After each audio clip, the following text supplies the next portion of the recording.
Здравейте, ученици! Хайде да си припомним някои неща от уроците. Вие ще си запишете в тетрадката отговорите на следните въпроси. Каква е разликата между огледалното и дифузното отражение? Втори въпрос. Какви са източниците на светлина? Дайте примери. Трети въпрос. Кои са основните цветове? Запишете ги. Запишете закона за отражение на светлината в тетрадките си.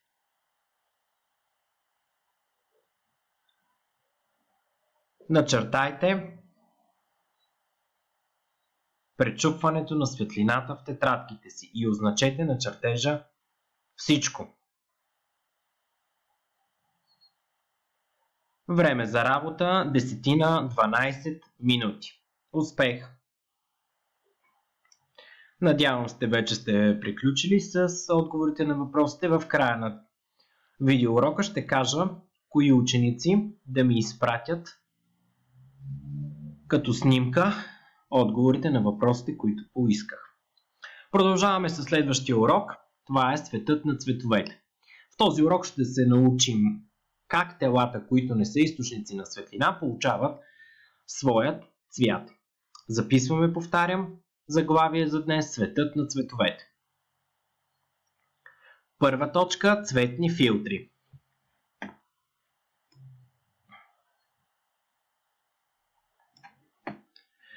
Както знаем от предният урок, слънчевата светлина е бяла. Тя е смес от всички цветове на дъгата.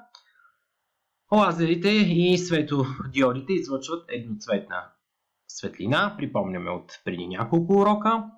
Някои вещества, които горят, също излъчват цветна светлина. Ето тук виждате на фигура 1 металът натрий при висока температура гори с жълт пламък. Ние може да получим светлина с определен цвят и от бялата светлина, ако пропуснем чрез цветен филтър. Цветът на филтъра е същия, както цвета на светлината, която преминава през него. Ето вижте, тук имаме различни цветни филтри на фигура 2. Какъв цвят пропуска всеки от тях? Имаме зелен, червен и жълт цветен филтър. Филтъра поглъща някои от цветовете на попадналите върху него светлина, а останалите цветове пропускат да преминат без да ги поглъща. Например, ако имаме червен филтър, разглеждаме фигура 3а, имаме цветовете на дъгата, слагаме пред тях червен филтър и какво ще видим? Че червеният филтър пропуска само червената светлина и поглъща всички останали цветове. Какво става, ако имаме отново цветовете на дъгата, сложим зелен филтър, ще премине отново само зелената светлина. След това, ако сложим след зелената светлина червен филтър, червеният филтър ще погълне зелената светлина. Къде се използват цветните филтри? Използват се най-често в фотографията. С тях се постигат различни светлинни ефекти в телевизията, киното и на сцената. Може би сте забелязвали и светофарите, които използват зелен, червен и жълт филтър за регулиране на движението. Знаете, червеното е спри, жълтото е приготви се, зеленото може да тръгнем.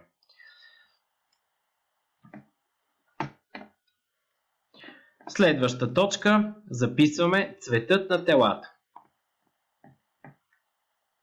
Повтарям, цветът на телата. И разглеждаме фигура 4. Знаем, че повечето вещества са непрозрачни. Непрозрачните тела поглъщат някои цветове от спектъра на светлината и отразяват останалите. Техният цвят зависи от цвета на светлината, която те отразяват. Например, белия лист, виждаме. Белия лист, какво става? Той какво прави? Отразява цветовете. Червената хартия, какво прави? Отразява само червения цвят, а черната хартия поглъща всички цветове.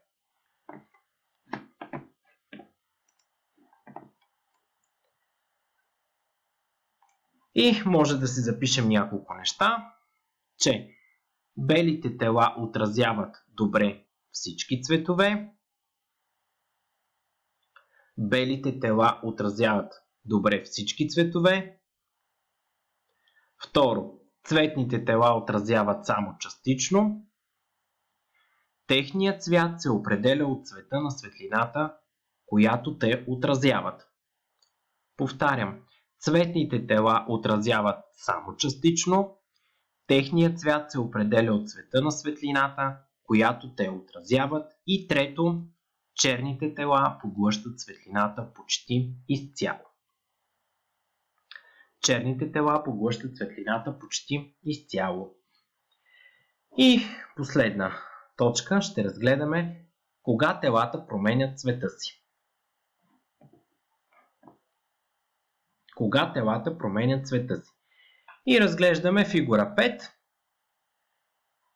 Бялата шапка променя цвета си при цветно осветяване. Шапката изглежда бяла в бялата светлина. Нали така?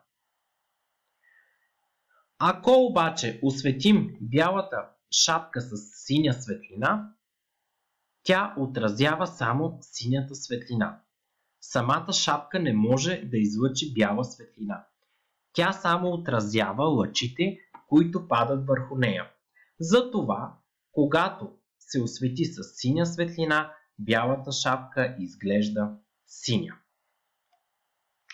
Какво се случва ако имаме зелена шапка?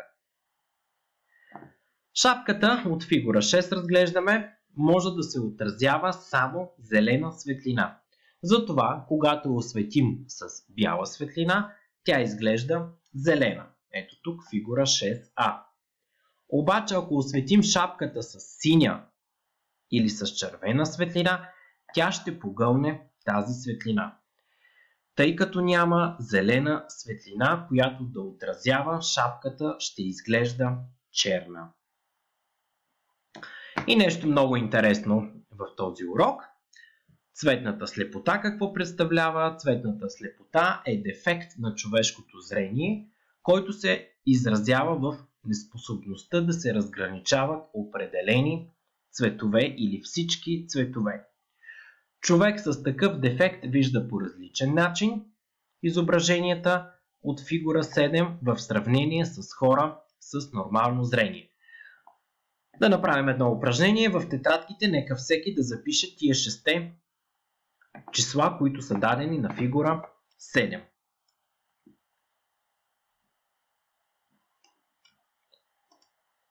И да си припомним най-важното от урока за цветът на цветовете. Цветните филтри пропускат само светлина със своя цвят. Например, червеният филтър пропуска само червена светлина. Ако имаме зелен филтър, ще пропуска само зелена светлина и така нататък. Цветът на телата се определя от цвета на светлината, която се отразява. Зелените листа отразяват само зелена светлина. Надявам се ви е било интересно, ще се видим следващия час. А до тогава вие си направете плана в тетрадките и запишете от фигура 7 кои са числата, които виждате. Довиждане, приятен ден!